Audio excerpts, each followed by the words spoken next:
This free program is paid for by the listeners of Redwood Community Radio. If you're not already a member, please think of joining us. Thank you. This free program is paid for by the listeners of Redwood Community Radio. If you're not already a member, please think of joining us. Thank you. This free program is paid for by the listeners of Redwood Community Radio. If you're not already a member, please think of joining us. Thank you. This free program is paid for by the listeners of Redwood Community Radio. If you're not already a member, please think of joining us. Thank you. This free program is paid for by the listeners of Redwood Community Radio. If you're not already a member, please think of joining us. Thank you. This free program is paid for by the listeners of Redwood Community Radio. If you're not already a member, please think of joining us. Thank you. This free program is paid for by the listeners of Redwood Community Radio. If you're not already a member, please think of joining us. Thank you. Phone 707-223-1569.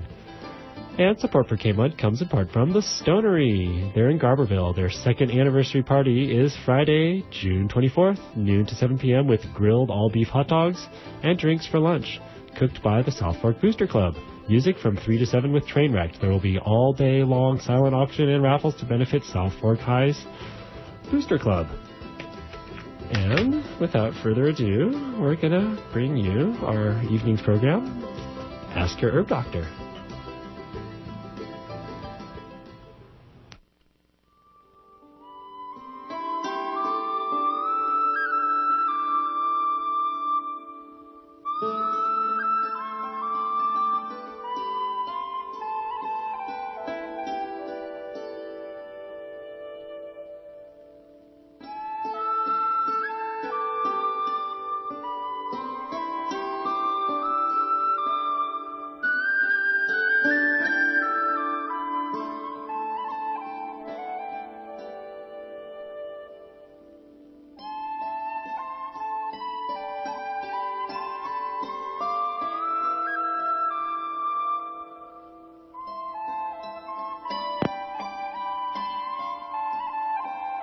Everything we talk about with Dr.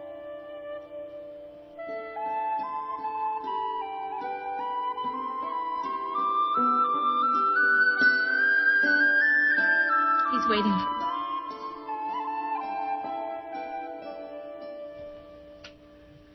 Welcome to this month's Ask Your Herb Doctor. My name's Andrew Murray.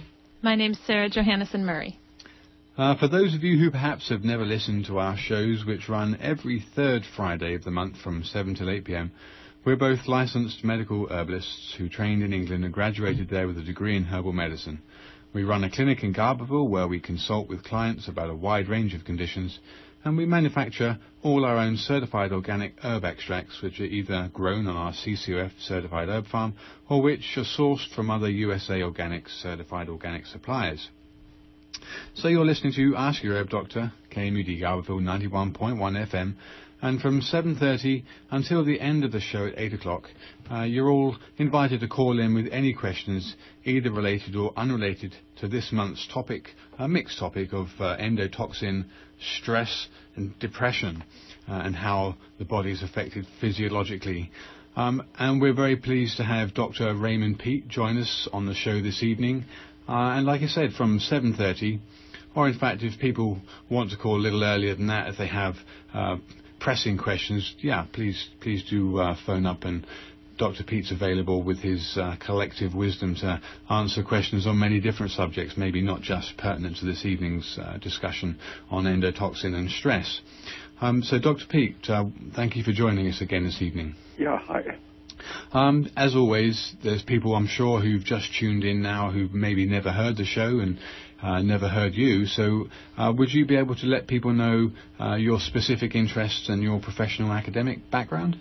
I studied biology at the University of Oregon, and my dissertation was on aging of the oxidative processes in relation to reproduction, and how the hormones change with aging and affect the efficiency of oxidative metabolism. And the main hormones that I've studied over the years have related directly to estrogen, progesterone, and thyroid, and the nutritional and environmental factors that influence those, and how all of the minor hormones and signaling substances in the body are interrelated between the environment and those hormones and the respiratory energy production. Okay, well, thank you for that. So if people want to call in, the number here is KMUD 923-3911, the area code 707, and so from 7:30 till the end of the show at 8 o'clock, people are welcome to call in. Now, Dr. Peat, I know that you have a rather unique view of physiology and biology, which is different somewhat to the scientific, we'll call it the regular scientific, because I know your methodology is very scientific, but the regular biological community and the way that they've done their research, or their research has been funded by various organizations, has led them to be a little bit inaccurate in their perceptions of how cellular or biological systems are operating. In terms of the body, I think probably what we want to try and go through this evening are just to reiterate some of the problems associated with the modern diet, modern nutrition, how we've been misled into believing that certain things are good for us, and I know we're going to talk about serotonin this evening. But in terms of what you've been researching, what you found out, what you've applied, will you tell us a little bit about serotonin's effects? Because I think most people would associate serotonin with something positive, and I know that it's not. Since about the Second World War, biology has been heavily influenced by several factors. The agricultural industry is interested in promoting certain ideas towards foods. Mm-hmm. The pharmaceutical industry is promoting a very mechanical reductionist interpretation of health in general, based on the idea of receptors and genetic interaction with specific hormones and receptors and drugs. And then there's the government and military orientation that has its commitment to certain kinds of psychology and science, promoting, again, the reductionist, anti-holistic, anti-pattern-oriented kind of science.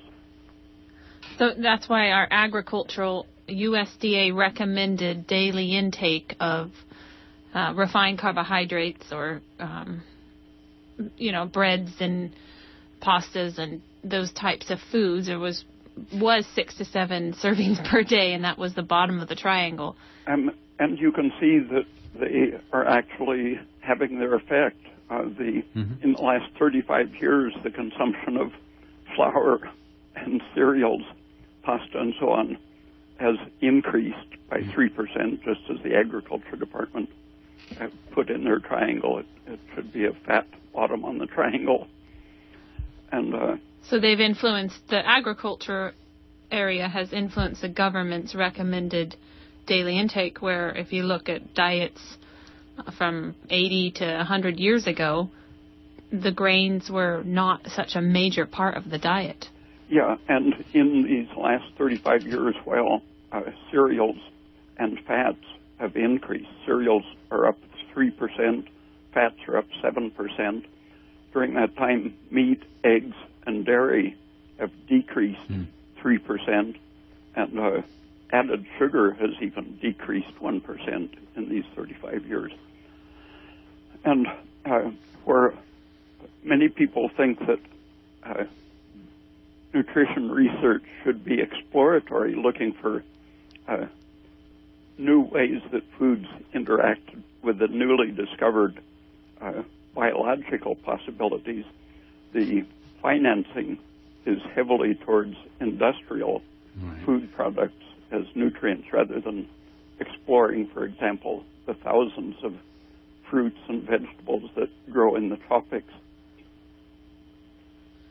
Right. Well, our country doesn't grow those, so therefore we shouldn't eat them and shouldn't eat them. Yeah, that happened with the coconut oil industry, which was used widely in products, Oreo cookies and fried foods and so on from about the 1850s on. When the soy oil got tired of competition, they put out tremendous propaganda starting 20 years ago, saying that the tropical oils were poisonous. And what they did was increase the consumption of their unsaturated fats. And now heart disease and high cholesterol and... Yeah, and obesity related to high blood pressure, cancer, and dementia. And diabetes have all been on the increase. Yeah, and these are known to be increased by unsaturated fats and cereals and starches, exactly the things the government has promoted. Well, hopefully a lot of our listeners don't listen to what the government promotes around here anyways. I think they don't. Okay, well, getting back to serotonin, Dr. Peat, like I said, I think most people think mistakenly that serotonin's good for you. And I know said people have constantly in the past asked us about serotonin, and it'd be good for sleep and good for this and good for that. And what's the truth behind serotonin, so people can realize what they've been doing or what they need to stop? Well, an example of how confused the promotion has been is that one of the major antidepressants that's called a selective serotonin reuptake inhibitor that supposedly acts by increasing serotonin, they knew that it was a good, effective treatment for vicious dogs. And they said that that's because it increases their serotonin. But people studying the dogs after a month of treatment with this SSRI found that, in fact, they were less vicious, and their serotonin had gone down significantly. So it didn't increase their serotonin, it actually decreased their serotonin. Yeah, I think the antidepressants that work are actually, in the long run, shifting the balance away from serotonin. But it doesn't matter now because the perception is out that serotonin is the good guy, and you take these antidepressants and it increases the good guy and you feel better.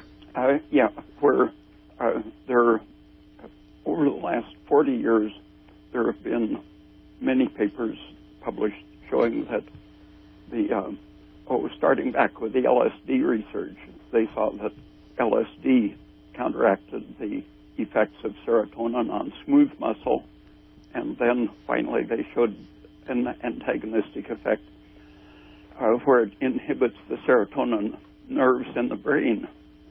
So every place that they checked its function as an actual antidote to serotonin, it was opposing serotonin and was improving functions such as learning ability, many physical symptoms, anti-tumor and anti-inflammatory, many good health functions. But because of the government campaign against LSD-type drugs, the drug companies came out with some modified forms of lysergic acid, such as bromocriptine and lizuride, and some anti-serotonin drugs that were known to lower serotonin, but they advertised them as pro-dopamine drugs rather than anti-serotonin, or as even antihistamine in the case of one, which was really primarily an anti-serotonin drug. But they took advantage of the government campaign against the anti-serotonin drugs to say that the psychedelic drugs made people insane, and so that they started promoting the idea that their drugs would make people sane and happy by increasing serotonin. So that's how it began. Yeah. Gosh. I know you've mentioned, and if you could just explain a little bit again to our listeners, I know you've mentioned the fact that serotonin primarily is produced in the bowel. Yeah, it's a defensive chemical everywhere. It's one of the primitive protective reactions. For example, in the bowel, it causes spasms that clean out the bowel when you eat something poisonous, and so it causes diarrhea, and that's protective. Right. But in the process, if it keeps up too long, it increases the serotonin, 95% of it being produced in the bowel, and only 3, 4, or 5% in other organs such as the brain. If the irritation of the bowel keeps up very long, the circulation in the bloodstream becomes a problem systemically, and it will cause vascular spasms, vascular leakiness, inflammation. For example, when you have prolonged irritation of the intestine, tumors begin to promote serotonin release, starting mainly in the appendix. Lower part of the bowel is where it's most likely to be overproduced, and that systemic effect hits the right side of the heart primarily, and then the reason it is worse for the right side of the heart is that the lungs have the enzymes that destroy serotonin. So the platelets pick it up from the intestine in the bloodstream and carry it to the lungs, where if they're working, they can pretty much destroy all of the serotonin arriving in the lungs. Okay. But the right side not? If the lungs fail to detoxify it, then the whole body can be affected, but the right side is where it goes first, and it is pumped from the right side into the lungs.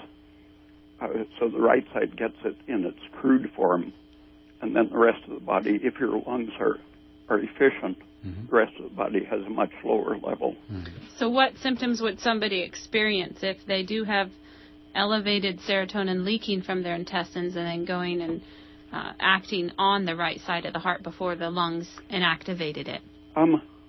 Fibrous deterioration of the valves on the right side of the lung, and ultimately pulmonary artery hypertension. And surprisingly, the lung has some processes that seem the opposite of what we usually think of for antioxidants.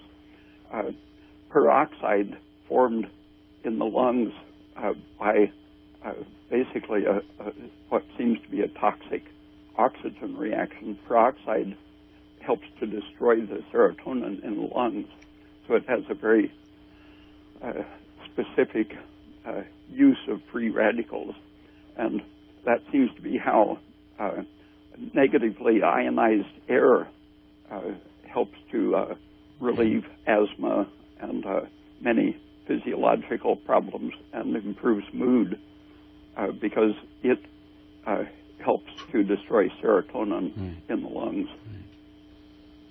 Okay, so pulmonary artery hypertension, that's one of the side effects then of increased serotonin.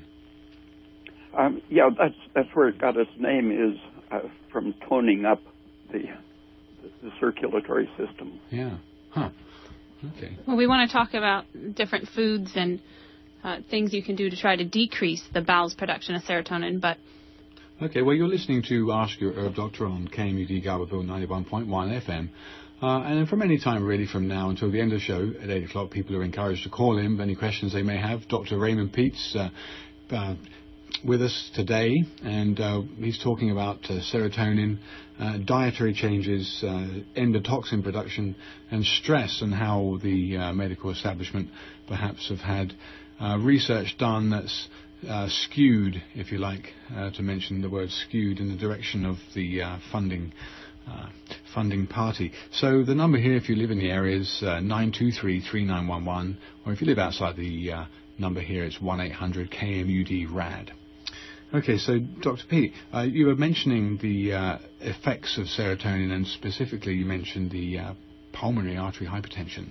So, so if a patient had asthma, or a client had asthma and constipation, say, or diarrhea. Or diarrhea, diarrhea. Irritable bowel syndrome is a typical high estrogen, high serotonin problem. Have there been any conditions associated with the pulmonary side that would normally not be present in a healthy person, but somebody who had a good oxidative metabolism and their lungs were deactivating serotonin? Are there any pulmonary changes that might happen in patients? Yeah, the best established are the asthma symptoms and the pulmonary artery hypertension, but I think probably the emphysema category, where you get thickening of the diffusion pathway between the membrane cells on the surface between the lung sacs and the capillaries. Lactic acid and serotonin are closely connected. One increases the other, and it's known that high lactic acid from too much exercise causes many athletes to chronically have an increased pathway for diffusion, so that their blood leaves the lungs less perfectly oxygenated than a person with lower serotonin and lactate. So, and also with asthmatics, it's very common that if they can remove the food that they're allergic to or that's irritating their intestine, then their asthma goes away. Yeah, that's the direct effect of the serotonin on the contraction of the smooth muscles in the bronchial tubes. That seems to be where the negatively ionized air can immediately help by destroying the serotonin faster. I read in an article here that in the olden days, and perhaps we can bring the question up a little bit about purgatives, because that's always been something in herbal medicine from Culpeper on, and prior to Culpeper, from the very beginning of herbal medicine in Greece. The administration of purgatives was very important, and so to basically unstop people with constipation was looked at as prime importance in treating inflammatory disorders. And I know that you've quoted that inflammation of the bowel used to be a pretty well recorded and quite frequently as a cause of death in older people, but it's seldom referred to now, if at all. So in terms of serotonin, that would have a bearing with that inflammatory bowel situation on autopsy, or? Oh, yeah. When I worked in the hamster lab, we saw that the old animals practically always, when they seemed to be dying of old age, were having a bowel inflammation. And I looked up a lot of 19th century cases, and it was a very popular diagnosis of death at that time. Right.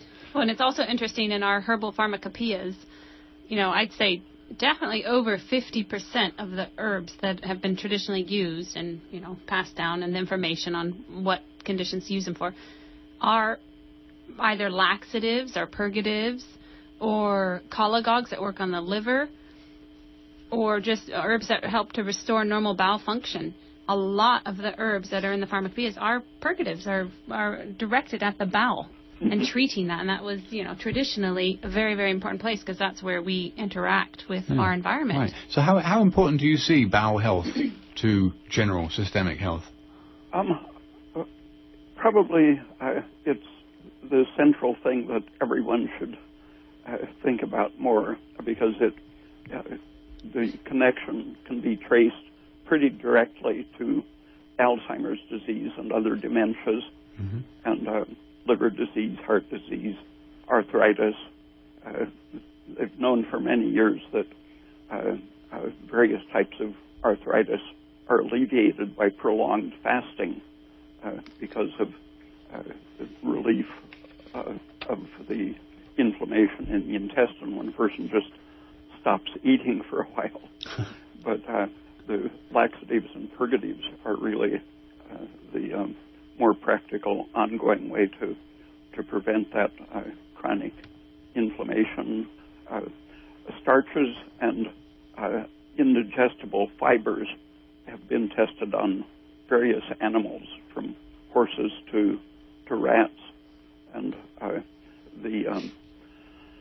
practically all of the fibers that are used as food additives, carrageenan and guar gum, various other gums, oat bran, and even some of the semi-synthetic things, Metamucil, agar and psyllium, all have been identified as carcinogens for the intestine and possibly other organs. And getting those out quickly before they support bacterial growth. And ferment. Yeah. The fermented bacteria are known to increase the serotonin and lactic acid production. And the endotoxin that and we mentioned. There's a back and forth increase of endotoxin by the serotonin and vice versa. And just for our listeners, endotoxin is something that bacteria produce in response to digesting these indigestible fermentable starches. Yeah, and all of these, both serotonin and endotoxin, increase other factors such as carbon monoxide, surprisingly. That's another of our short-term primitive defensive systems, is the oxidation of the heme molecule, and that releases carbon monoxide that is protective in some ways in the short term, but in the long range it's known to be closely associated with Alzheimer's disease, cancer, brain injury, many kinds of tissue injury, and it activates the conversion of polyunsaturated fats to the inflammatory prostaglandins, and all of these tend to release more of the free fatty acids, so it becomes a vicious circle of starch, serotonin, endotoxin, and so on. Right. What would you have to say about the people talk about dietary fiber. What's your take on dietary fiber and what is important? The two that I have run across in the literature and experimentation are raw carrots and cooked bamboo shoots. Okay. And these don't support bad bacteria, because it's all about bad bacteria. Yeah, they are antiseptic or antibiotic in themselves. Right. You can store them for a surprisingly long time, where other vegetables tend to rot if you store them in a wet condition. But carrots are used to living in moist soil, and so they can kill the fungus and bacteria. And just as a side note, with hand towels, in the kitchen that you dry your hands on, they make these bamboo fiber towels. And everybody knows, like, if you have a cotton towel, after one day of it getting used pretty much all day long, it doesn't smell too nice by the next day. Because I guess it's because it's supporting bacterial growth. But the bamboo towels, it's amazing. They don't tend to smell as bad the next day. I don't think all of the chemicals have been identified. It's partly that their cellulose is very resistant to bacterial breakdown in itself, but it doesn't have things like pectin, which pectin does support some of the bad bacterial growth and fermentation, and the so-called soluble fibers in beans and other legumes support bacterial and toxin production. Well, why do you think it is that the whole industry, both the medical industry and the agricultural industry, has been so keen to push dietary fibre down the necks of people in terms of all those dietary fibres that we talk about that we're telling people that really they should be avoiding? When traditionally we ate a very low fibre diet a low fibre diet from grains. We would have eaten our fruits and vegetables, but the fibers like the acacia and guar gum and these things are very convenient for food processing. Carrageenan is now very widely used. They can increase the weight of meat by as much as 30% by injecting this water-retaining gum. And it's used instead of cream for making ice cream, so that it has a very long shelf life, where if you used good cream or coconut oil, you could get a very fine texture that would last a long time. But it's just a matter of the cheapness of carrageenan and these other gums. So just to cover some of the other starches, traditionally we would have eaten potatoes, and South America ate a lot of masa, which has been partially digested. So what can we do, Dr. Peat, with the grains, or if thinking about how tradition has eaten starches and coped with it? Dennis Burkitt, who sort of started the fiber fad about 30 years ago, when he discovered that Africans didn't have a very high incidence of bowel and liver cancer, and that they tended to have 3 bowel movements per day, where Americans are more likely to have 1 or fewer. And he said that he thought fiber prevented the retention of the carcinogenic toxins. But he was talking primarily about potatoes, and when he came to the U.S. and saw that people were interpreting it as oat fiber, oat bran, and various other grain fibers, a few people outside the U.S. did research showing that, in fact, those increase cancer incidence. So if someone were to eat, root vegetables and boil them very, very well, this helps to break down the starch, so it doesn't provide very much food for the bacteria, and saturated fats such as coconut oil and butter put on the starches helps to inhibit the growth of the bacteria. So mashed potatoes with lots of coconut oil and some butter for flavor, or if you need to gain weight, lots of butter.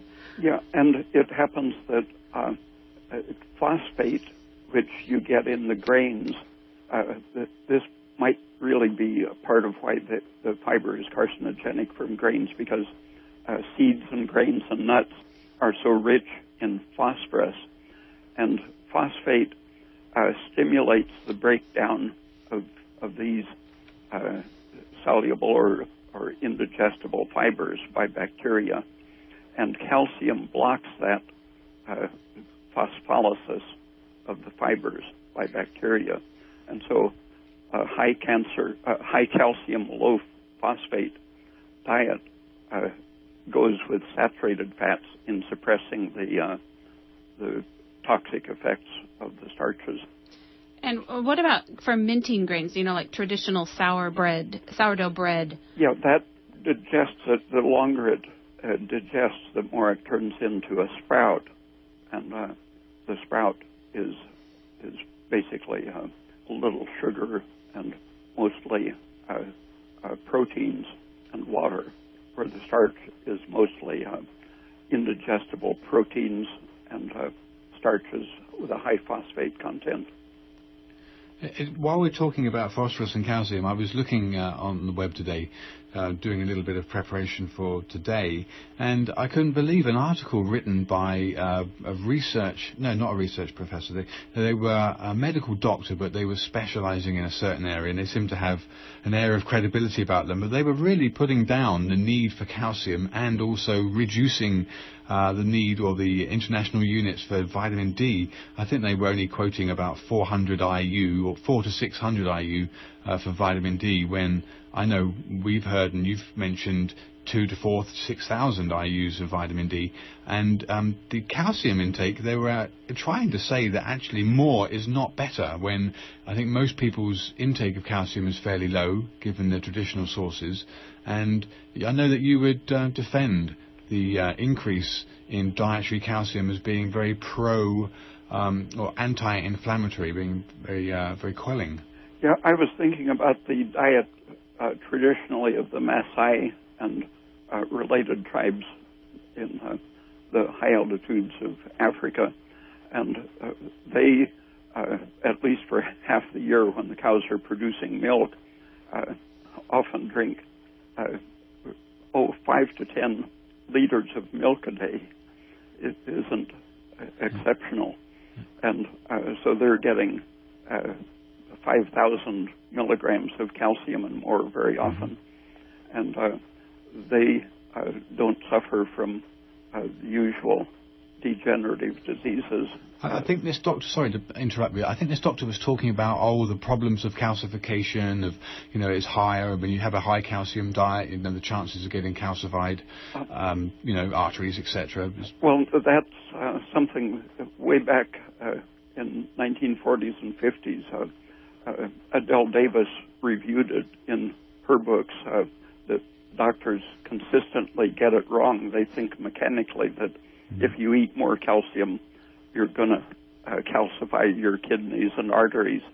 And it's been known very consistently for 60 years roughly that when you're low in calcium and or vitamin D or vitamin K, your parathyroid hormone increases, and it helps to increase it from any food calcium that's in your intestine. But when that isn't adequate, the parathyroid hormone it's increased by high phosphate, but it takes calcium out of the bones to balance the phosphate and puts it into the arteries and kidneys. And so the surest way to guarantee calcification of your brain and heart and arteries and kidneys is to have a high phosphate, low calcium, low vitamin K and vitamin D diet. Perhaps that study was funded by the producers of Fosamax or those other drugs, because they know that if people aren't getting their calcium and vitamin D at adequate levels, that they will have more bone disease and heart disease.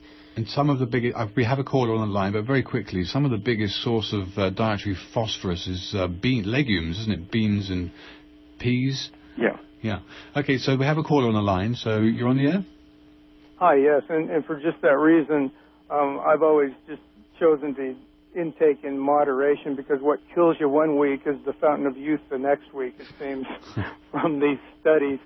So it seems that having a little bit of everything and not too much of anything is probably the best answer. And as far as food pyramids, I've never eaten one. The closest thing to that maybe is a tortilla chip with that shape, but I always chewed it up first because that shape's hard to swallow.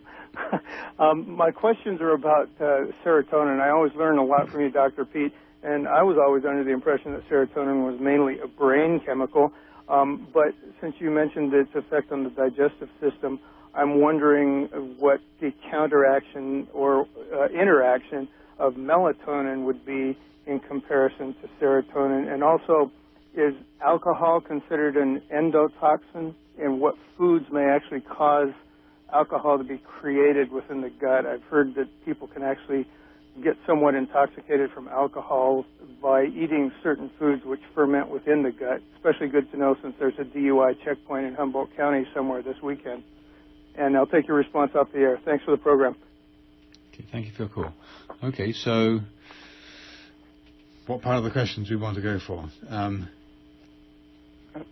If a person has very sluggish digestion, it only happens occasionally, but yeast can grow so freely if the intestine is sluggish and the membrane immune cells are weak, that the overgrowth of yeast can turn sugars into alcohol, and some people stay drunk all the time when they have yeast that are able to live in the upper part of the intestine or even in the stomach.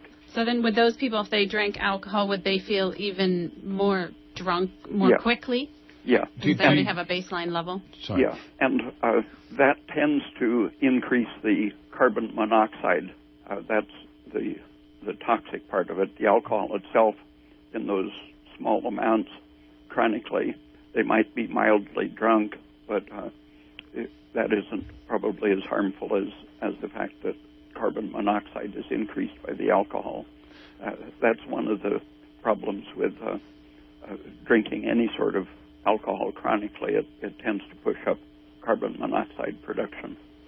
And one of the problems with carbon monoxide, besides blocking oxidative metabolism, just like when you're poisoned by external carbon monoxide, the enzyme that makes the carbon monoxide releases iron, and iron deposits in the brain and liver and other places with a toxic effect. And arteries.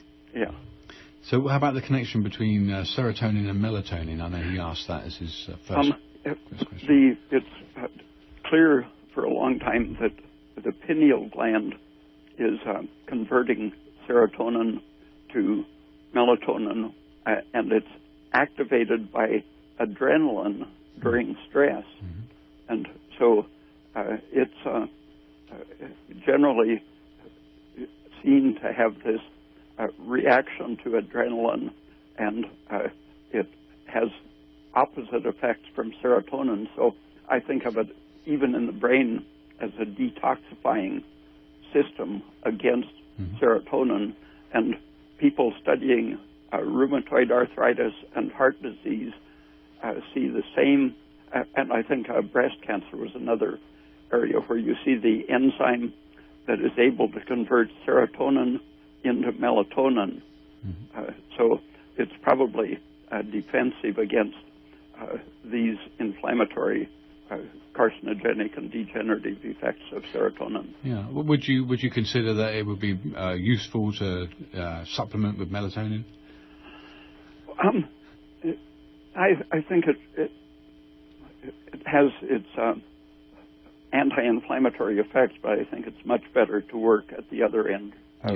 Especially making it unnecessary by reducing your tryptophan intake, for example, and reducing the starches and inflammation-producing things. Okay, good. And anything that irritates the intestine is going to cause the intestine to produce more serotonin as well. Yeah, including unsaturated fatty acids, which are all the vegetable oils. I know we have another 2 callers on the line, so... Actually, one of them with me. Okay. I was going to ask, when you get your stomach all in knots from either love or fear or stress or whatever, is there serotonin being released, or what's the biochemical basis of that, if you knew? In what? When you, our programmer here said that when you're in love or you're really stressed and your stomach gets tied in knots, is serotonin involved in tying your stomach in knots, or is it adrenaline? Or under some conditions, it's the thing that causes stress ulcers. The main thing, I think, that causes stress ulcers, like the immobilized rats experimentally will quickly get intestinal bleeding and stomach ulcers. And if they're allowed to defend themselves in some way, even though they're still restrained, they can block that stress reaction and lower the serotonin. And the way they were able to defend themselves was biting on a stick. Yeah. Quite interesting experiment, because it's a very good illustration of that ability to defend yourself.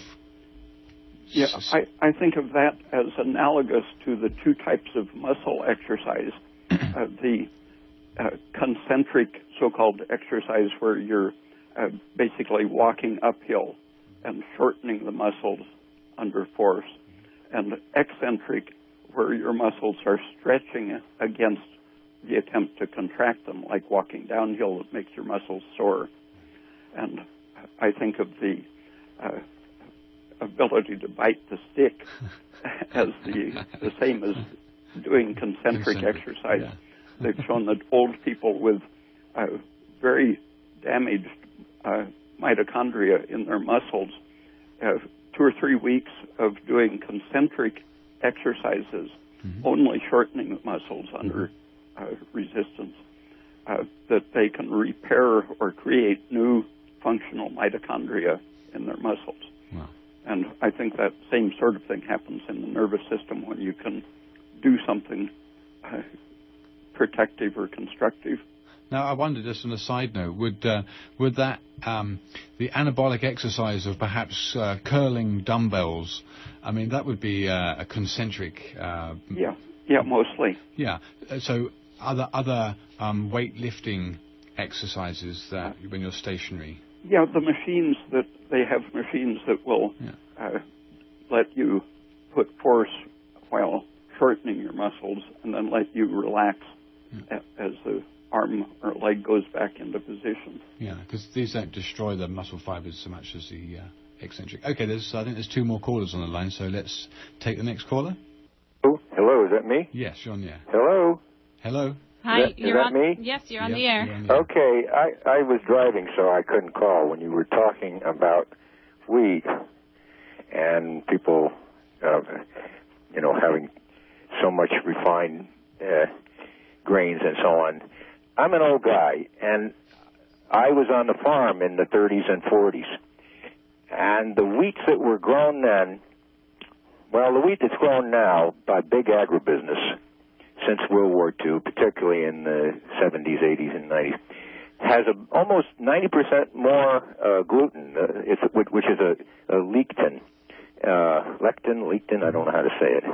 And that's one of the problems because you go to the restaurants and stores and they got gluten-free this and gluten-free that, like bread and all. But the reason is, back in Grandpa's day, we didn't have so much problem with gluten because the grains, they've been breeding to have more gluten in the grains. At one point, I worked for General Mills in Minneapolis, and I learned a lot about it from that point of view. It makes the breads and the pizza dough and all that stick together better.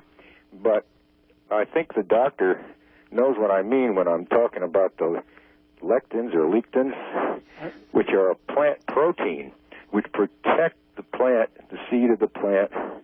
They're a sticky protein. They make up part of the plant's natural immune system. But when you have a high amount of these lectins, and they're in a lot of the foods, not just wheat, but all sorts of stuff, beans, dairy, eggs. And when you eat these lectin-containing foods, your body can't digest or eliminate those proteins. But you see, in the plant world, they protect these lectins to protect the plant from harm. For instance, the pumpkin seed is surrounded by this sticky protein, these lectins, and they fight off enemy invaders, mold, parasites, and so on. But when they get in your body, they don't know they're in your body, and they travel through your digestive tract, get into your bloodstream, and they're looking for a fight. Because by nature, they're designed to attach themselves to sugar molecules. That's plants defensive. They were former plant protectors, and now they're in your body, and they're raising a lot of problems. Because you got sugar molecules that are healthy in your cells and your digestive tract and everything, and they're attacking that. And that's why there's so much problem with people having digestive problems, and they're allergic to the modern agribusiness wheat. And the plants are forced by agricultural chemicals. And well, there's that too, and stuff, unless you can get some organic grains. But anyway, there is a way. You can. I'm taking something which contains sacrificial sugars, which are decoys that attach to the lectins And so your cellular sugars are protected. And that's working out for me. I just came onto that this last year, and I'm not having the inflammation and problems in my digestive system that I used to have. I wondered if the doc could address that a little more articulately than I can. Yeah, there are a lot of defensive chemicals, many different kinds. For example, bananas are extremely allergenic, probably because of their intensive production in poor soils that they're overproducing according to the plant's own preference. And so the plant produces more defensive chemicals.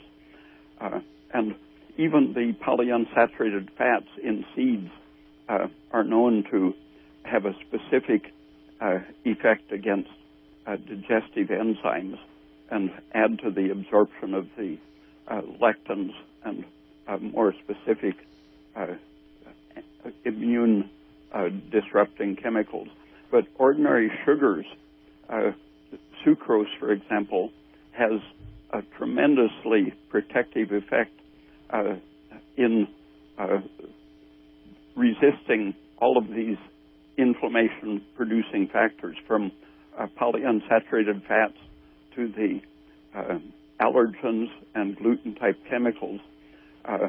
The fructose catalyzes the ability to use glucose efficiently, and so sucrose is better than even well-cooked starch at protecting the immune system from these irritants and toxins.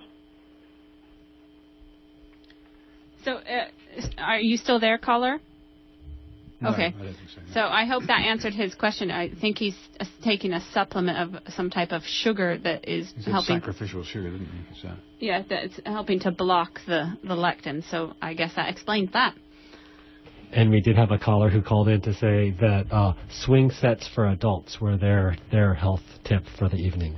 Yes, well, stress.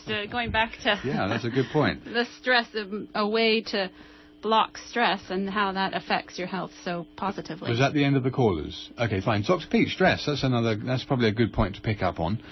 In terms of what stress does to people physiologically, would you let people know how it's affecting them badly? People always talk about stress being bad for you, but there's a very good reason.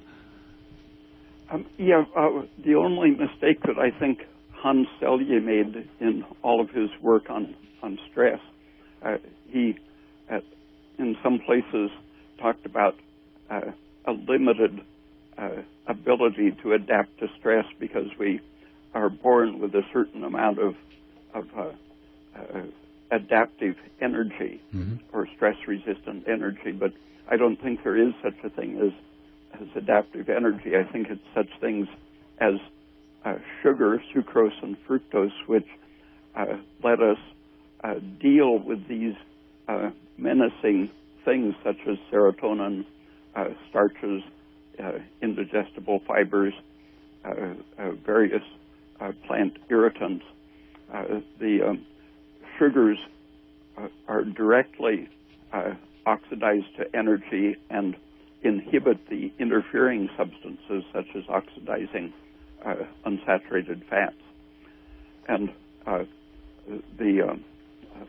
think what the equivalent of a lack of adaptive energy that Selye proposed, I think what it is that we have such a bad environment to adapt to that we get worse as we adapt to bad things such as polyunsaturated fats and chronic excess of serotonin defending us against those chronic irritants. So I think these immediate adaptive substances that in the short range protect us when we have to keep adapting with these short range measures that, for example, serotonin increases collagen production, leads progressively to fibrosis of blood vessels, liver, kidneys, even the brain develops collagen under excessive stress and serotonin. And so the too much adaptation to a bad environment, I think, is what causes aging and degeneration rather than the lack of this hypothetical adaptive energy. Right. So the immediate response of serotonin to give somebody when they're stressed, either constipation or diarrhea, well, that's one way of short-term possibly helping if it's helping clean out the bowel with diarrhea. But in the long range, a constant exposure to the stress is what causes all these degenerative diseases you just mentioned. Yeah, and a high calcium diet and plenty of sugar and reducing those things that support bacterial growth will keep your thyroid working and keep your carbon dioxide up. Carbon dioxide keeps the serotonin bound and out of trouble.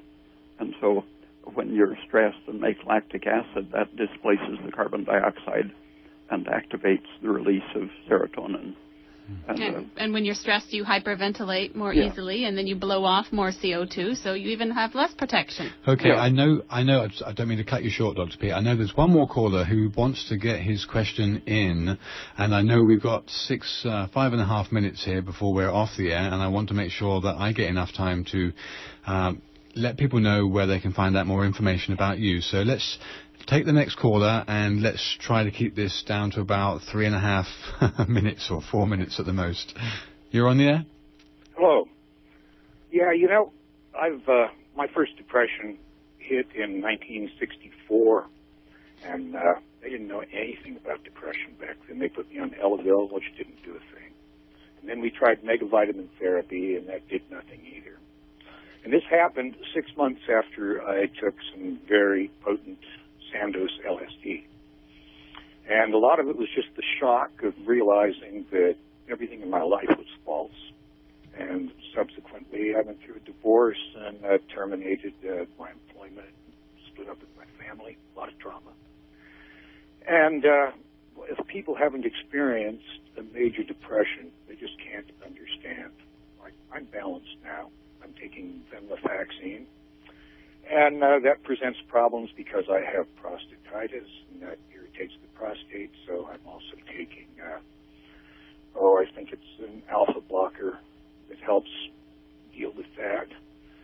I'm going to try to make it fast. The biggest problem in dealing with depression is the whole stigma of it. It's like, I've noticed not very many people have called up and expressed what they're going through with depression, and it's got to change because it is just rampant. It's a lot of it's stress-induced. I know that mine used to be called chemical depression, and now it's called reactive depression. And all the chemicals you're talking about, I deal with those. One of the things I really wanted to throw out there was early childhood trauma. And one of the things I went through was I took these, they're called gas treatments. You probably haven't heard of them. And they need to be brought back again. And what you do, you'll get the value of it. But it starts off breathing some nitrous oxide, enough to put you into a bit of a hypnotic state. And I don't think the doctor realized the full implications of what was going on, but then they'd switch it to a mixture of oxygen and carbon dioxide. So that would kick off the medulla, thinking you're suffocating, and you would hyperventilate. You would not only hyperventilate a lot of carbon dioxide, but a lot of oxygen. And I got to tell you, it would take you out there. I mean, it was a real trip, a trip to hell for me. You need to bring your question to a very close point, because we need to... Okay. Yeah, well, balance is everything, and I think that a lot of that comes through sharing. And I've been in therapy for years, and I'm very happy with myself. So I'm just going to hang out and listen to what, I've had a heart attack. That figures right into it. Yeah. And, okay, we're going to have to leave it there, I'm afraid, because we just don't have enough time. It's 7:57. We've got a couple of minutes to hear from Dr. Peat, and also to give out his information. So, Dr. Peat, thank you again very much for joining us this evening. I don't think we've even got time to ask you for your views on that last caller. I'm afraid that was probably a little bit too broad a subject to wrap up in a couple of minutes. But for those people that have been listening to Dr. Peat this evening, he can be found at www.raypeat.com. On his website, there's a lot of research information and articles. And that's spelled RAYPEAT. .com. .com. Okay, and you can also contact us during business hours, Monday through Friday, at 1888 WBM Herb. We can be reached, and obviously can consult via Dr. Peat. So, Dr. Peat, thank you so much for joining us again, and I know that the people who've called and have heard you have certainly benefited, and just once again, thank you so much. Okay, thank you. Thank you, all the listeners. Thank you for your calls, and we really appreciate your support. Yeah, and it's Midsummer's Day on Tuesday, folks. So enjoy the fact that the days are still getting longer, because in a few days they'll be getting shorter. Okay, thank you so much.